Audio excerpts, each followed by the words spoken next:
Welcome to Prashanti tutorial. आप सभी का प्रशांति ट्यूटोरियल में एक बार फिर से अंकित हरिद्वार स्वागत करता है। आज की क्लास में हम क्विक रिवीजन ऑफ टेंसेस को डिस्कस करेंगे। मतलब क्विक रिवीजन का मतलब क्या कि हम टेंस के सारे पार्ट को, जितने भी 11 पार्ट्स होते हैं जो हमारे एग्जामिनेशन में बहुत इंपॉर्टेंट रोल प्ले करते हैं, उन सभी को हम उन 11 पार्ट को आज की क्लास में हम डिस्कस करेंगे।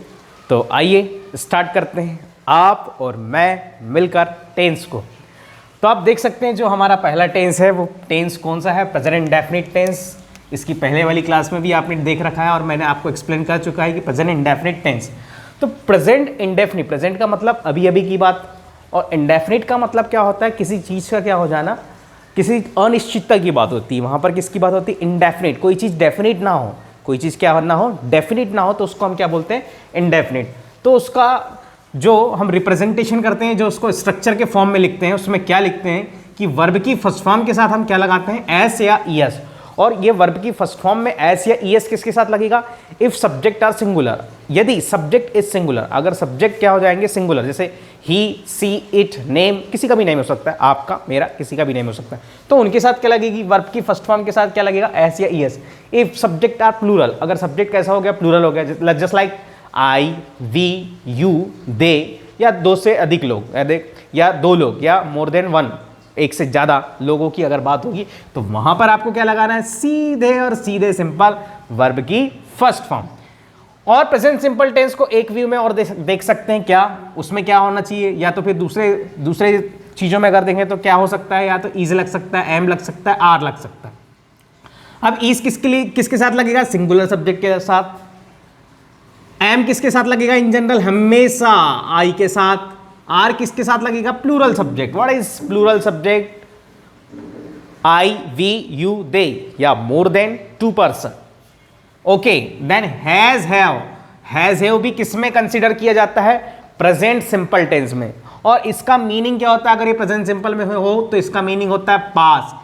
ये एक्चुअली में पजेसिव केस बताता है। क्या बताता है, पजेसिव केसेस को हम डिस्कस करेंगे। सबसे पहले हम स्टार्ट करते हैं कि अगर प्रेजेंट सिंपल टेंस हो, अगर या प्रेजेंट सिंपल टेंस या प्रेजेंट इंडेफिनिट टेंस अगर आपके पास हो, तो उसको आप कैसे आइडेंटिफाई करेंगे।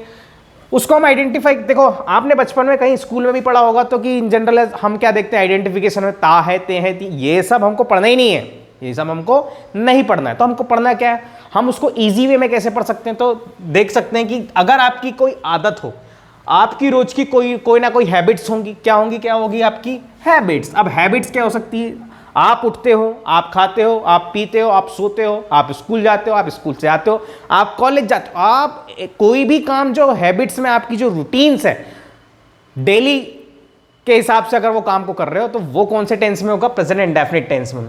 और क्या हो सकता है, जनरल ट्रूथ हो सकते हैं। अब जनरल ट्रूथ मतलब जनरली जो चीजें होती हैं। अब जनरल ट्रूथ में क्या होता है, जैसे would floats on the water, लकड़ी पानी में तैरती है, ये क्या है, जनरल फैक्ट का एग्जांपल है। इसका एग्जांपल क्या लिख सकते हैं हम, would floats on the water. अब यहां पर ये would floats on the water, अब ये क्या है, जनरल फैक्ट। मतलब जनरल फैक्ट वो चीजें होती है जो जनरली हमको दिखती हैं, तो उसको हम क्या मिलेंगे, प्रेजेंट सिंपल टेंस या प्रेजेंट इंडेफिनिट। अब यहां पे वुड आप देख सकते हैं, ये कैसा सब्जेक्ट है, सिंगुलर, और सिंगुलर सब्जेक्ट के साथ वर्ब की फर्स्ट फॉर्म में क्या लगती है, प्रेजेंट इंडेफिनिट टेंस में V1 प्लस एस। आप यहां देख सकते हैं, यहां पे क्या लिखा है, V1 या एस। अब यहां पे फ्लोट एक वर्ब है और इसके साथ क्या लग गया, अब यहां पे एस। क्यों लगा, क्योंकि वुड कैसा है, सिंगुलर सब्जेक्ट है। तो would floats on the water, पर लकड़ी पानी में तैरती ही है। आप कोई भी लकड़ी ले जाओ पानी में तो वो कभी डूबेगी नहीं, वो हमेशा क्या करेगी, फ्लोट होगी। क्या होगी, फ्लोट। तो ये इसलिए जनरल फैक्ट हो गया। न्यूज़पेपर हेडलाइंस आप इन जनरल पढ़ते हैं, कभी भी अगर आप न्यूज़पेपर उठा के देखेंगे तो न्यूज़पेपर में जो इंग्लिश न्यूज़पेपर होगा उसमें आप देखेंगे कि जो हेडलाइंस लगी रहती है वो हमेशा प्रेजेंट इंडेफिनिट टेंस में होती है। वो इन जनरल इसलिए वो ऐसा लिखते हैं क्योंकि वो ये बताने का प्रयास करते हैं कि चीजें अभी हुई हैं। और इससे क्या होता है कि जो पढ़ने वाला जो रीडर होता है उसको लगता है कि हाँ चीजें अभी भी चल रही हैं, मतलब आज ही हुई है। तो इसलिए उसको प्रेजेंट इंडेफिनिट टेंस में हेडलाइंस, न्यूज़पेपर हेडलाइंस को लिखते हैं प्रेजेंट इंडेफिनिट टेंस में। हिस्टोरिकल इवेंट्स, पास्ट के जो हिस्टोरिकल इवेंट्स हुए हैं उनको अगर आपको लिखना है तो वो भी किस में लिख सकते हैं आप, प्रेजेंट इंडेफिनिट टेंस में लिख सकते हैं। फ्यूचर सिचुएशंस, अभी से आपने किसी फ्यूचर सिचुएशन के लिए गणित लगा लिया कि मैं ये इस तारीख को ये काम करूंगा, इस डेट पर मैं वहां जाऊंगा, इस डेट पर मैं वहां आऊंगा, इस डेट पर मैं ये काम करूंगा, तो ये भी किसमें होगा? प्रेजेंट इंडेफिनिट टेंस में। नाउ अब इसको एग्जाम्पल से समझने का प्रयास करते हैं। अब इसकी अंडरस्टैंडिंग कैसे बढ़ेगी कि हाँ न्यूज़पेपर हेडलाइंस में कैसे होता है, हैबिट्स में कैसे होता है, तो उसको एग्जाम्पल के थ्रू हम समझने का प्रयास करते हैं। तो पहला एग्जाम्पल है, अभी जो रिसेंटली जो चीज़ें चल रही हैं उन्हीं चीज़ों को लेकर, उन्हीं थिंग्स को लेकर मैंने यहाँ जो फर्स्ट एग्जाम्पल लिया है, वो फर्स्ट एग्जाम्पल इज लॉकडाउन। अब यहाँ पे दो ऑप्शन आपको दिए हैं, एक्सटेंड और एक्सटेंड, एक्सटेंड्स और एक्सटेंड टिल ऑन 30 मई। मतलब ये न्यूज़पेपर में एक हेडलाइंस आई हुई थी, तो वहाँ की न्यूज़पेपर की हेडलाइंस मैंने लिया कि लॉकडाउन एक्सटेंड्स या एक्सटेंड टिल ऑन 30 मई। अब लॉकडाउन ये कैसा सब्जेक्ट है? Lockdown is a singular subject. Lockdown कैसा सब्जेक्ट है? सिंगुलर। और सिंगुलर सब्जेक्ट के साथ क्या लगता है? वर्ब की फर्स्ट फॉर्म के साथ एस। तो आप यहां इन दोनों में से कौन सा ऑप्शन पुट करना पसंद करेंगे? एक्सटेंड्स, क्योंकि ये कैसा सब्जेक्ट है? सिंगुलर। कैसा सब्जेक्ट है? सिंगुलर। एक्सटेंड्स टिल ऑन 30 मई। अब ये प्रेजेंट इंडेफिनिट टेंस में क्यों लिखा गया? क्योंकि ये क्या है? न्यूज़पेपर की क्या है? हेडलाइंस है। Now move to next example of present indefinite tense is water boils 800 degree Celsius. अब यहाँ पे दो एग्जाम्पल दिए, बॉयल या बॉइल्स 800 डिग्री सेल्सियस।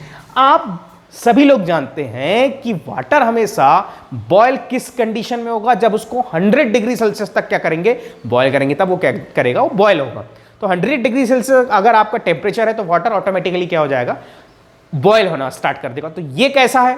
ये भी क्या है? जनरल ट्रूथ है। और जनरल ट्रूथ या जनरल ट्रूथ को हम काय में लिखते हैं? प्रेजेंट इंडेफिनिट या प्रेजेंट सिंपल टेंस में लिखते हैं। तो वाटर हमेशा कैसा सब्जेक्ट होता है? सिंगुलर सब्जेक्ट होता है। कैसा सब्जेक्ट होता है? सिंगुलर। अगर आपको सिंगुलर और प्लूरल सब्जेक्ट या सिंगुलर सब्जेक्ट प्लूरल सब्जेक्ट क्या होते हैं, किस टाइप के एग्जांपल्स होते हैं, अगर इनको डिटेल में पढ़ना है तो मेरे जो वीडियोस अभी तक सब्जेक्ट वर्ब एग्रीमेंट से रिलेटेड बने, आप उस वीडियो उन 4 वीडियोस को जाकर पूरी की तरीके से पढ़ लें। आपका सब्जेक्ट और वर्ब के साथ जो कॉम्बिनेशन होता है, आप पूरी तरीके से उसकी अंडरस्टैंडिंग बढ़ा लेंगे। Now move to next example, water boils at 100 degree Celsius. अब यहाँ पे ऑप्शन क्या होगा? ये हमने मान ली कैसा, ये कैसा होता है? Water singular subject. तो यहाँ पे क्या लगेगा? सिंगुलर सब्जेक्ट में क्या लगता है? वर्ब की फर्स्ट फॉर्म में यस, किसमें? Present indefinite tense. तो क्या आएगा यहाँ पर? Extends till on 30th May. Now move to next example, water boils 800 degree Celsius. Now move to next example, it was a bright summer day in 1947। अब यहां पे आप देख सकते हैं, यहां पे क्या लगा? इट कैसा सब्जेक्ट है? Singular subject. और सिंगुलर सब्जेक्ट के साथ क्या लगता है? वर्ब की फर्स्ट फॉर्म में एस या ईएस। अब यहां पे देख सकते हैं अ ब्राइट समर डे इन 1947। 1947 की बात बता रहा है कि वो कैसी समर थी? ब्राइट समर है। कैसी समर थी? Bright summer. तो उस समय पास्ट की जो टाइमिंग है, अगर उसको आप बता रहे हो अभी बैठकर, तो वो उस कंडीशन में बताया, उस कंडीशन को आप अभी बताने का प्रयास कर रहे हो, उस टाइमिंग को, तो उसको भी हम किस में लिखते हैं? प्रेजेंट सिंपल टेंस में। अब यहां पे आपको दो ऑप्शन दिए, इज या वॉज दिया हुआ है। तो वॉज हमेशा पास्ट की कहानी बताता है, और वॉज का मतलब क्या होता है? था। और इज का मतलब क्या होता है? तो ये होगा सिंगुलर सब्जेक्ट, और सिंगुलर सब्जेक्ट के बाद के साथ क्या लगता है? इज। प्रेजेंट इंडेफिनिट टेंस में मैंने बताया था ना अभी थोड़ी देर पहले, तो ये लगा is. It is a bright summer day in 1947। अब यहां पे आप देख सकते हैं एक स्पेशल नोट है कि it points out definite plans of future. Means present indefinite tense shows it points out definite plans of future. Future के प्लान्स को क्या करना? डेफिनिट करना, निश्चित करना। फ्यूचर में अगर कोई आपका प्लान है और अभी से आपने उसको निश्चित कर लिया है, तो कौन सा टेंस होगा? प्रेजेंट इंडेफिनिट टेंस होगा। तो आप यहां पे देख सकते हैं, Akshara is a singular subject.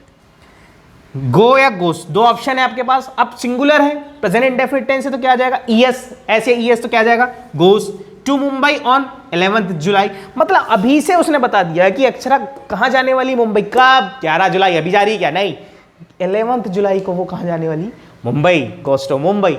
तो अभी से आप बैठकर फ्यूचर की अगर फ्यूचर के प्लान को अगर आप डिस्कस कर रहे हैं, पॉइंट आउट कर रहे हैं, तो वो कौन सा टेंस होगा? Present indefinite tense. और प्रेजेंट इंडेफिनिट टेंस का मतलब क्या होता है? वर्ब की फर्स्ट फॉर्म के साथ यस या S if subject are singular, just like he she it name the boy, और subject are plural I we you they, या मोर देन टू, तब वहां पे आप क्या लगाओगे? वहां पे आप क्या लगाओगे, वर्ब की first form. Now move to next example of present indefinite tense is the school. अब द स्कूल है, आर्टिकल द के साथ स्कूल लगाई, ये कैसा सब्जेक्ट हो गया, सिंगुलर, और सिंगुलर सब्जेक्ट के साथ प्रेजेंट इंडेफिनिट टेंस में क्या लगता है, वर्ब की फर्स्ट फॉर्म के साथ एस या ईएस। अब रीओपन्स इन जुलाई, अब यहां पे टाइमिंग बता रही कि स्कूल कब रीओपन होंगे, फिर से स्टार्ट कब होंगे, जुलाई में। अब जुलाई की बात बता रही, अभी से आप बैठकर फ्यूचर की पॉइंट आउट कर रहे हैं। मैंने बताया ना, it points out definite plans of future, future के प्लान को क्या कर रहे हो, डेफिनेट कर रहे हो। तो अब द स्कूल रीओपन ओपन्स या इन जुलाई, जुलाई में रीओपन होने वाले हैं, फिर से खुलने वाले हैं। तो अब यहां पे क्या होगा, सिंगुलर सब्जेक्ट के अकॉर्डिंग वर्ब रीओपन्स यहां पे हम लगाएंगे, क्या पॉइंट करेंगे, रीओपन्स करेंगे। तो इस प्रकार से यहां पे क्या आता कि हैबिट्स हो, जनरल ट्रूथ हो, साइंटिफिक फैक्ट्स के बारे में भी थोड़ी देर में बताता हूं आपको, और इसके बाद न्यूज़पेपर हेडलाइंस। तो इन सारी चीजों को हमने अब इसके बाद देखते हैं नेक्स्ट एग्जांपल। तो हम देख रहे थे क्या कि प्रेजेंट इंडेफिनिट टेंस को जो हमारी जो कीवर्ड से जो हमारे थे कि साइंटिफिक फैक्ट्स में कैसे पहचान सकते हैं, हम उसको आइडेंटिफाई कर सकते हैं। हैबिचुअल एक्शन अगर हमारी हो तो हम उसको आइडेंटिफाई कैसे कर सकते हैं। तो आइए हम उसको एग्जाम्पल के थ्रू समझने का प्रयास करते हैं। अगर हैबिचुअल एक्शन हो, हैबिट्स हमेशा किस में होती है, प्रेजेंट इंडेफिनिट टेंस में होती है। प्रेजेंट में भी हैबिट्स होती है और पास्ट में भी हैबिट्स होती हैं। तो क्या देख सकते हैं, हैबिट्स क्या हो सकती है, जैसे आप देख सकते हैं यहाँ पे क्या लिखा, ही वॉक स्लोली, मतलब वो कैसा वॉक करती है, वो कैसा वॉक करता है, स्लोली वॉक करता है। ही टेक्स, यहाँ पे आप देख सकते हैं, लेकिन यहाँ पे सिंगुलर सब्जेक्ट और सिंगुलर सब्जेक्ट के साथ प्रेजेंट इंडेफिनिट टेंस में क्या, अब ये क्या आप वो क्या कर रहा है कि स्लोली वॉक करता है। अब स्लोली वॉक करता है तो वो क्या होगी, हैबिट्स हो गई ना। अब हैबिट्स हो गई तो क्या होगी, प्रेजेंट इंडेफिनिट टेंस। और आप यहाँ देख सकते हैं सिंगुलर सब्जेक्ट और प्रेजेंट इंडेफिनिट टेंस में, सिंगुलर सब्जेक्ट में क्या होता है, वर्ब की फर्स्ट फॉर्म के साथ क्या लगता है, एस या ईएस लगता है अगर सब्जेक्ट सिंगुलर हो। तो यहाँ पे क्या लगेगा, वॉक एक वर्ब हो गई, उसके साथ क्या लग गया, एस। ही टेक्स स्वीट्स आफ्टर मील, हमेशा वो क्या करता है कि वो मील लेने के बाद क्या करता है, स्वीट्स को क्या करता है, लेता है, खाता है, क्या करता है, स्वीट को खाता है। अब टेक कैसा है, टेक क्या है, एक प्रकार की वर्ब है, और ये कैसा सब्जेक्ट है, सिंगुलर। तो अब यहाँ पे आप क्या लिख सकते हैं, ईएस लगा दी, तो क्या हो गया, takes. Now move to next example of habitual action is in present indefinite tense. Heena is a singular subject, then we have to in present indefinite tense, if subject are singular then we have to use singular verb v1 plus ses। तो यहां पे क्या आ जाएगा, uses phone while driving, जब भी हीना driving करती है, ये उसकी हैबिट है कि जब भी वो ड्राइविंग करती है तो वो क्या करती है, इस्तेमाल करती है, यूज करती है, किसका, फोन का। अब यूज का यहाँ पे आप देख सकते हैं यूजेस हो गया, क्योंकि एस या ईएस किसके अकॉर्डिंग डिसाइड होता है, सब्जेक्ट के according. If subject is singular then we have to use singular verb v1 plus ses in present indefinite tense. Now move to next concept of present indefinite tense is universal truth. अब universal truth मतलब क्या होता है, सारे universe के लिए जो कैसा हो, यूनिवर्स हो, एक जैसा हो, तो उसको क्या लेते हैं, यूनिवर्सल ट्रूथ के रूप में लेते हैं। अब उसके एग्जांपल, और यूनिवर्सल ट्रूथ हमेशा कौन से टेंस में यूज होगा, प्रेजेंट इंडेफिनिट टेंस में यूज होगा। तो आप एग्जांपल देख सकते हैं, क्या हो गया, 1+1, अगर आप 1 को 1 के साथ ऐड करेंगे तो रिजल्ट में क्या आएगा, 2 ही आएगा। क्या 3 आ सकता है क्या, नहीं, इसलिए वो कैसा हो गया, यूनिवर्सल ट्रूथ हो गया। और इसलिए आप यहाँ पे देख सकते हैं, आप यहाँ पे क्या है, वर्ब यूज हुई है इज। मैंने आपको पहले बताया था कि इज एम आर भी प्रेजेंट इंडेफिनिट टेंस में होता है अगर उसके बाद कोई वर्ब यूज ना हो। हैज हैव भी देख सकते हैं, वो भी किस में होगा, प्रेजेंट इंडेफिनिट टेंस में। Now move to next example, universal truth का ये 2-3 एग्जांपल और देख सकते हैं आप यहाँ पे। 2 and 3 example is light travels faster than sound. हमेशा आप देख सकते हैं कि फिजिक्स का एक कॉन्सेप्ट है कि हमेशा जो लाइट है, लाइट किससे तेज चलती है, साउंड से फास्टर है। लाइट किससे फास्टर है, साउंड से फास्टर है। तो आप यहाँ पे देख सकते हैं ट्रेवल एक प्रकार की वर्ब है और वर्ब की फर्स्ट फॉर्म लगी है। और ये कैसा, लाइट कैसा सब्जेक्ट है, singular. If subject is singular then we have to use singular verb is v1 and S या ES in present indefinite tense में। अगर सब्जेक्ट सिंगुलर हो तो v1 या एस प्रेजेंट इंडेफिनिट टेंस में लगेगा। देन साउंड से तेज चलती है। द अर्थ कैसा है, सिंगुलर सब्जेक्ट है। The earth moves around the sun, हमेशा क्या करती है, जो अर्थ होती है वो किसके अराउंड मूव करती है, किसके अराउंड मूव करती है, सन के अराउंड मूव करती है ना।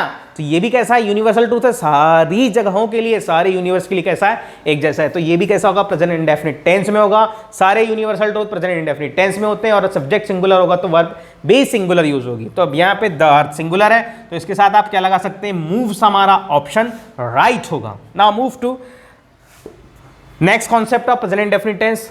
अब कुछ कीवर्ड्स है, some keywords are there in to identify present indefinite tense is always, never, often, seldom, rarely, बेयरली।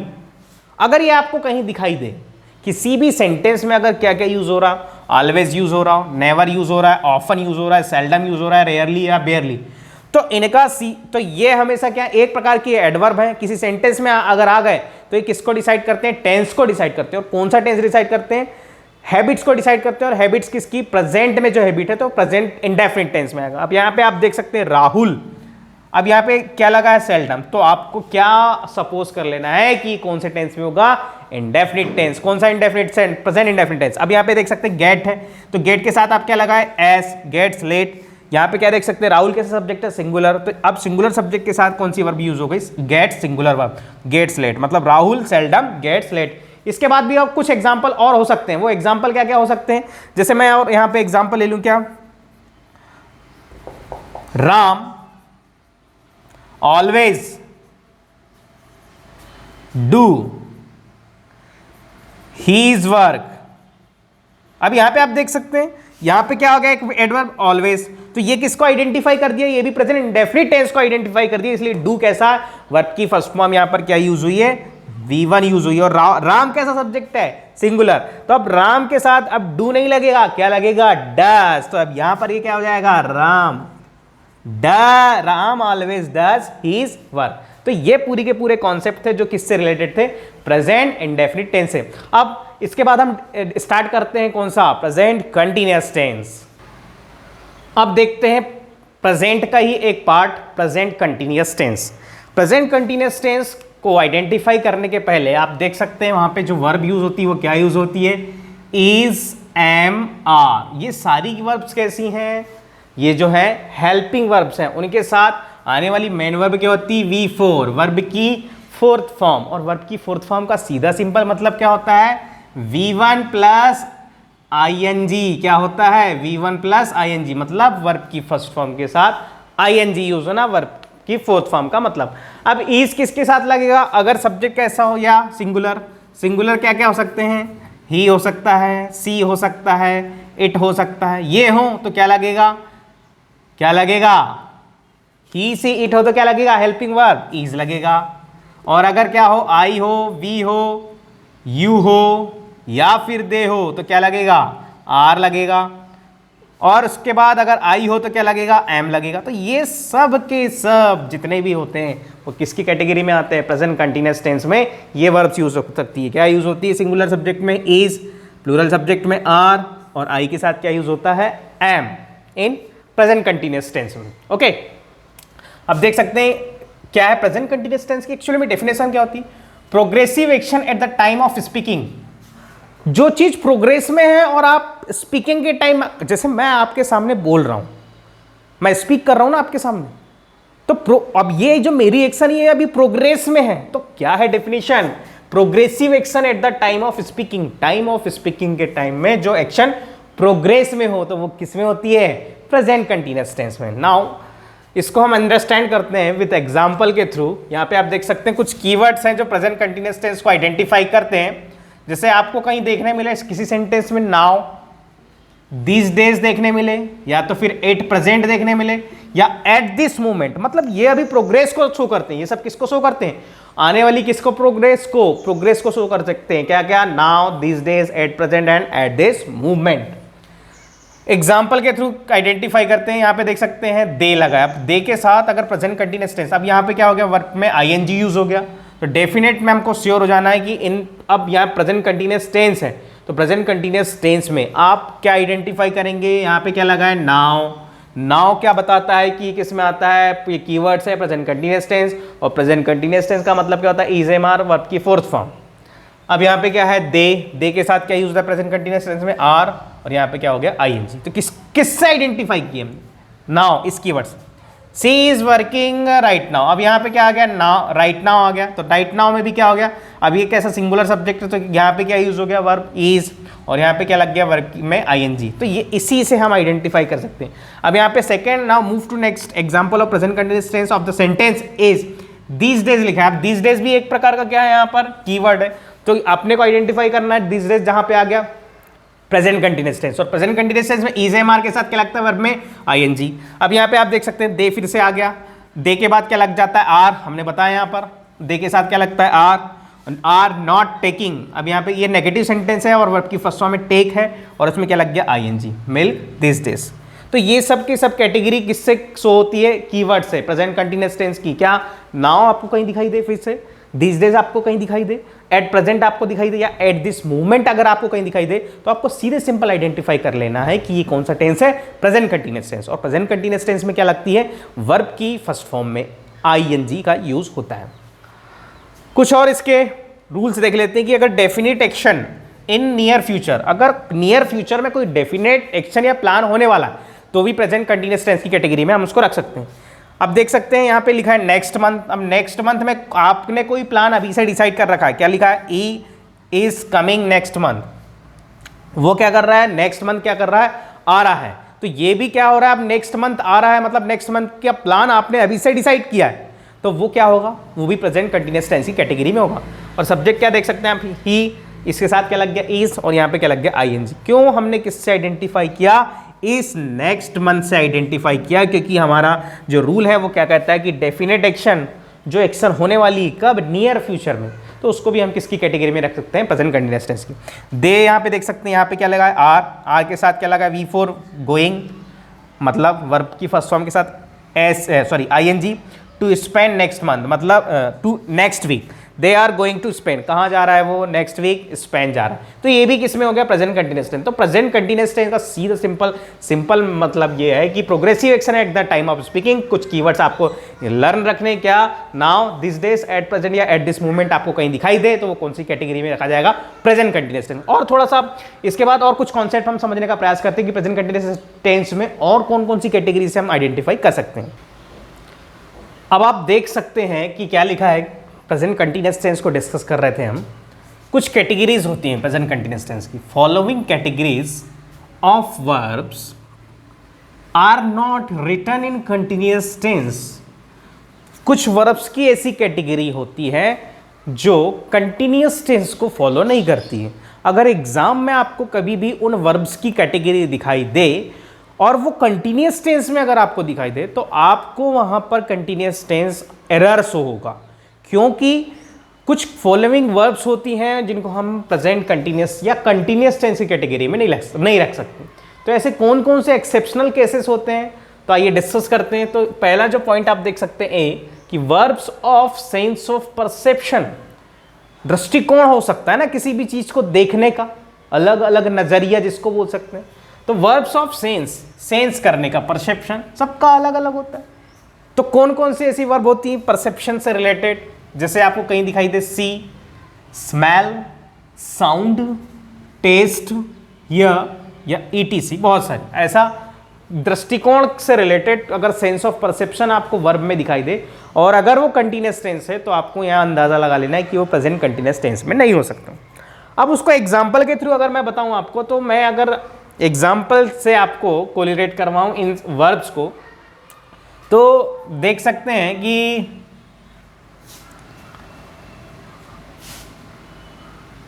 This flower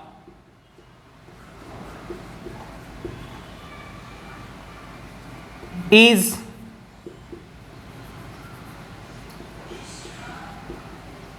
smelling sweet. अभी मैंने यहां पे एग्जांपल लिया है कि दिस फ्लावर, कोई अगर फ्लावर है, आप कहीं से जा रहे हैं और आपको किसी को बताना है कि ये फ्लावर क्या कर रहा है, महक रहा है, स्मेल कर रहा है, तो अभी क्या कंटिन्यूअस टेंस, मतलब अभी वो कंटिन्यू में progressive action at the time of speaking, बोलते टाइम जो चीज हो रही है, तो उसको किस में लेते हैं, प्रेजेंट कंटिन्यूअस टेंस। अब यहाँ पे इज स्मेलिंग लिखा है, लेकिन मैंने बताया था कि verbs of sense of perception, आपका सेंस होना चाहिए। यहाँ पे क्या, सी, स्मेल, साउंड, टेस्ट अगर कहीं दिखाई दे तो ये प्रेजेंट कंटिन्यूअस टेंस की कैटेगरी में होगा ही नहीं। और मैंने यहाँ पर स्मेलिंग को किस में लिखा हूँ, प्रेजेंट कंटिन्यूअस टेंस की कैटेगरी में लिखा हूँ। फ्लावर है, स्मेल कर रहा है, आप स्मेल कर रहे हो, आप अपना दृष्टिकोण लगा रहे हो ना। सबके सूंघने की क्षमता तो अलग अलग होती है, इंसानों की सूंघने की क्षमता अलग होती है, जानवरों की सूंघने की क्षमता अलग होती है, भाई कुत्ते की सूंघने की क्षमता अलग है इंसानों से। तो ये हमारा सेंस ऑफ परसेप्शन सबके लिए अलग अलग है, और वो खुद स्टैटिक है, वो हाँ वो महकता ही है, वो महकता ही है ना, वो एज इट इज वैसा ही महकता है, तो उसको हम क्यों प्रेजेंट कंटिन्यूअस टेंस की कैटेगरी में रखें? ये आपका दृष्टिकोण है क्योंकि आप सूंघ रहे हैं उसको। तो इसको किस कैटेगरी में रखेंगे? तो इसको रखेंगे, वो एक्चुअली में वो चीज है, वो उस स्टेट में है। तो अगर कोई चीज उसी स्टेट में होती है तो वो प्रेजेंट इंडेफिनिट टेंस में होती है। तो यहां पर अब यहां पे आप क्या कर सकते हैं, प्रेजेंट कंटिन्यूअस टेंस में ना होकर अब ये क्या हो जाएगा, प्रेजेंट सिंपल या प्रेजेंट इंडेफिनिट टेंस में इसको हम लिखेंगे तो क्या हो जाएगा, दीज फ्लावर स्मेल्स स्वीट। ये हो गया हमारा correct option. Is smelling sweet नहीं होगा क्योंकि आपका भी परसेप्शन अलग अलग है ना, सूंघने का सबका अलग अलग, सी देखने का भी नजरिया सबका अलग अलग हो सकता है। इसका भी एक एग्जांपल लेते हैं, मैं एक एग्जांपल के थ्रू इसको मैं यहां पे डिस्कस करूंगा कि सी का कोई एग्जांपल लेते हैं। जैसे लुक का एक एग्जांपल लेते हैं। लुक का अगर मैं एग्जांपल लूं, she is looking beautiful. She is looking beautiful. आप कहीं खड़े हैं, suppose that if you are standing here and one girl are standing there, beautiful girl, और अगर वो ब्यूटीफुल है, दिख रही, और अगर आप किसी थर्ड पर्सन को यहां पर बता रहे हैं कि वो कैसी दिख रही है, सुंदर दिख रही है, तो आप क्या बोलेंगे, सी इज लुकिंग ब्यूटीफुल। भैया आपका नजरिया है, उसका तो नजरिया नहीं है। हो सकता है उसको देखने में वो सुंदर ना लगे जो चीज आपको सुंदर लग रही है। तो ये सेंस ऑफ परसेप्शन हुआ, सबका नजरिया अलग अलग हो गया। आप देख रहे हो, आपके अकॉर्डिंग वो सुंदर है और किसी के अकॉर्डिंग अगर वो सुंदर नहीं है। तो जो जैसा है वो वैसा है, एक्चुअल में सच्चाइयां हैं वो उसके साथ कि वो वैसा है। तो जो चीज सच्चाई में होती है, जो ट्रुथ में होती है, वो हमेशा प्रेजेंट इंडेफिनिट टेंस में होती है। और आपका नजरिया है या आप देख रहे हो या आपका परसेप्शन है, तो आप वहां पे कुछ, मैंने बताया ना, कुछ ऐसी वर्ब्स होती है, लुक। तो अब यहां पर क्या हो जाएगा, ये इज लुकिंग ना होकर यहां पर क्या हो जाएगा, she looks beautiful is a correct option. ये क्या हो जाएगा, इज लुकिंग रॉन्ग हो जाएगा यहां पर। Now move to next category of verbs of possession. Possession का मतलब होता है किसी चीज का मालिकाना हक। अब मैं आप इसको बोल सकता हूं, दिस इज माई पेन, ये मेरी पेन है, ये मेरा मालिकाना हक है यहां पर। तो पोजेशन का मतलब होता है हैव के लिए भी कुछ एग्जांपल देख सकते हैं हम। जैसे यहां पे मैं क्या लिख दूं, I have a pen. Have क्या हो गया, मालिकाना हक बता दिया, हैव अ पेन। तो वर्ब्स ऑफ पोजीशन, ये कभी भी अगर हैव आपको दिखाई दे प्रेजेंट कंटीन्यूअस टेंस में, तो वो कभी भी प्रेजेंट कंटीन्यूअस टेंस में नहीं होगा। पजेसर, पजेस, ऑन, बिलोंग या contain. He belongs to Lal Barra, he is belonging to Lal Barra नहीं होगा कभी। They are belonging to Indore, are belonging नहीं होगा वहां पर। भाई वो वहीं से बिलोंग करता है, तो आप उसको कर रहा है के सेंस में क्यों लेंगे? तो वहां पे क्या होगा, he belongs to, she belongs to, they belong to, इस कैटेगरी में रखेंगे। कंटेन भी कभी भी प्रेजेंट कंटीन्यूअस टेंस या कोई भी कंटीन्यूअस टेंस की कैटेगरी में नहीं होगा। वर्ब्स ऑफ मेंटल एक्टिविटी, जो आप मेंटली आप क्या कर रहे हैं, थिंक कर रहे हैं, दिमाग लगा रहे हैं आप किसी चीज के लिए, तो उसके लिए जो रिलेटेड वर्ब है, जैसे नो, थिंक, एज्यूम, प्रिज्यूम या बिलीव, अगर इस कैटेगरी के वर्ब किसी सेंटेंस में आ रहे हैं और अगर मान के चल वो प्रेजेंट कंटीन्यूअस टेंस में है, तो प्रेजेंट कंटीन्यूअस टेंस में होगा ही नहीं। क्यों? क्योंकि ये एक ऐसी कैटेगरी की वर्ब है, ये कंटीन्यूअस टेंस में ना होकर इंडेफिनिट टेंस में होती है। तो ये क्या होगा, ये किस में होगा, ये हमेशा इंडेफिनिट टेंस में होगा, ये कंटीन्यूअस टेंस में नहीं होगा। कुछ और है वर्ब्स ऑफ इमोशन या फीलिंग, जैसे love, like, hate, wish, want, desire. मैं लव का एक एग्जांपल बताता हूं कि जैसे आप एग्जांपल में आके लिख सकते हैं, आई लव यू, देखे ना आपने, I love you. In general ये एग्जांपल है तो सब इससे अवगत होंगे। आई लव यू, मैं तुमसे क्या करता हूं, प्यार करता हूं। क्या वो ऐसा बोलेगा क्या, I am loving you, I am loving you? अगर आप ऐसा बोलते हैं तो इसका सेंटेंस कहने का मतलब चेंज हो जाता है। आई लव यू तो ठीक है, लेकिन आई एम लविंग यू की अगर बात हो जाए तो उसका मतलब क्या होता है, फिजिकल रिलेशन से हो जाता है। लव अब फिजिकली हो गया है, तो कहने का मतलब इंग्लिश में अलग अलग टाइप से अलग अलग हो जाता है। तो हम इन जनरल अगर लव बोल रहे हैं तो हमें इंडेफिनिट टेंस का यूज करना पड़ेगा ना। हमको क्या यूज नहीं करना है, वहां पर आईएनजी कभी भी यूज नहीं करना है। ये हो गया लव की बात। Like, I like you, he likes me, इस टाइप की अगर कहीं अगर कैटेगरी दिखाई दे वर्ब तो ही इज लाइकिंग मी, ऐसा नहीं हो सकता कभी वो कि वो मुझे लाइक कर रही, वो मुझे लाइक करती है, तो ये ठीक है। हेट, आई हेट यू, कभी आपने सुना कि आई एम हेटिंग यू? अगर आई एम हेटिंग यू आप अगर आप बोल रहे हैं तो उसका मतलब वहां पर चेंज हो जाता है। वॉन्ट, डिजायर, ये भी कहीं दिखाई दे तो ये भी कभी प्रेजेंट कंटिन्यूअस टेंस की कैटेगरी में नहीं होगा। स्टेटिव वर्ब अगर फील है, सीम है, अपीयर है, बिकम है, लुक है, बी है या टर्न है, ये भी अगर आपको कहीं दिखाई दे तो ये भी हमेशा प्रेजेंट कंटिन्यूअस टेंस की कैटेगरी में नहीं होगा या इंडेफिनिट टेंस की कैटेगरी में होगा। फील हो, सीम हो, अपीयर हो, बिकम हो, लुक हो, बी हो या टर्न, ये भी अगर आपको कहीं दिखाई दे तो इनको भी हम कभी प्रेजेंट कंटिन्यूअस टेंस की कैटेगरी में नहीं रखेंगे। तो हम किस में रखेंगे? सारे इंडेफिनिट टेंस में हम इनको रख सकते हैं। तो ये सारे जितने थे कैटेगरी के वर्ब थे जो कभी भी प्रेजेंट या कोई भी कंटिन्यूअस टेंस में नहीं रखे जाते। Are you getting my point? Yes. अब इसके बाद का जो कॉन्सेप्ट हम देखते हैं कि प्रेजेंट परफेक्ट टेंस क्या होता है। अब देखते हैं प्रेजेंट की ही कैटेगरी में, आफ्टर प्रेजेंट कंटिन्यूअस टेंस के बाद हम डिस्कस करेंगे प्रेजेंट परफेक्ट टेंस को। अब प्रेजेंट परफेक्ट टेंस का सीधा सिंपल मीनिंग क्या होता है? सबसे पहले तो आप देख सकते हैं यहाँ पे क्या लिखा हुआ है, परफेक्ट। और परफेक्ट का मतलब क्या होता है? किसी चीज का कंप्लीट हो जाना या परफेक्ट हो जाना। क्या हो जाना? परफेक्ट हो जाना। कब? प्रेजेंट में किसी चीज का अगर परफेक्ट होना है तो वो कौन सा टेंस होगा? प्रेजेंट परफेक्ट टेंस होगा।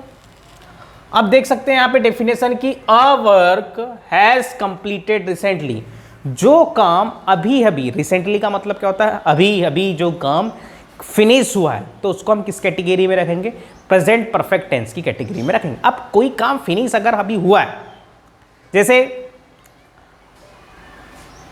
अगर मैं बोलूं कि मैंने अभी खाना खाया है, तो मैंने अभी खाना खाया है मतलब जस्ट मैंने अभी खाना खाया है, तो ये क्या हो गया? अभी वो एक्शन मैंने किया, अब वो कंप्लीट हो गई थी, तो वो कौन सी कैटेगरी में होगा? ये प्रेजेंट परफेक्ट टेंस की कैटेगरी में होगा। मैंने अभी नहाया है, तो ये भी किसकी कैटेगरी में होगा? ये भी प्रेजेंट परफेक्ट टेंस की कैटेगरी में होगा।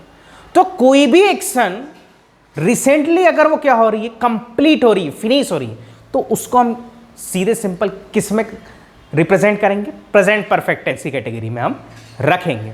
अब देखते हैं कि प्रेजेंट परफेक्ट टेंस का स्ट्रक्चर क्या होता है।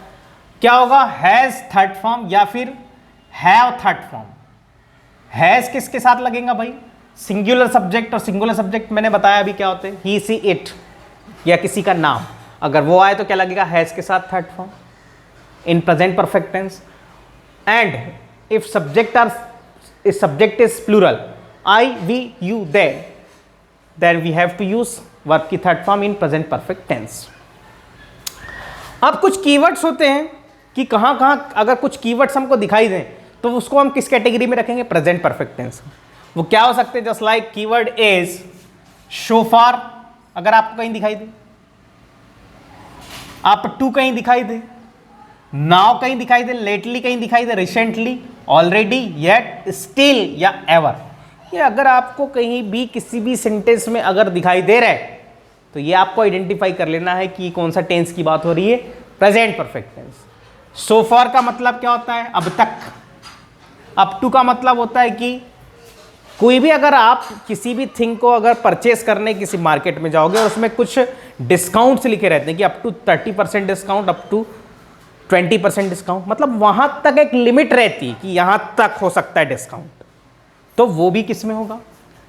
Present perfect. मतलब इतना परफेक्ट हो गया है प्रेजेंट में, ये शो करता है। टाइमिंग बताते हैं, ये सारे जितने भी आपको दिखाई दे रहे हैं ये वर्ड्स, ये टाइमिंग शो करते हैं। नाउ मतलब अब, लेटली अगर आपको कहीं दिखाई दे, हाल ही में इसका मतलब होता है, क्या होता है? हाल ही में, रिसेंटली, अभी अभी, ऑलरेडी हो चुका, येट अब तक, अभी भी, अभी तक, स्टिल जो चीज चल रही है, एवर हमेशा। तो ये अगर आपको कहीं दिखाई दे ये वर्ड्स, तो ये आपको आइडेंटिफाई कर लेना है कि कौन सा टेंस होगा, प्रेजेंट परफेक्ट टेंस।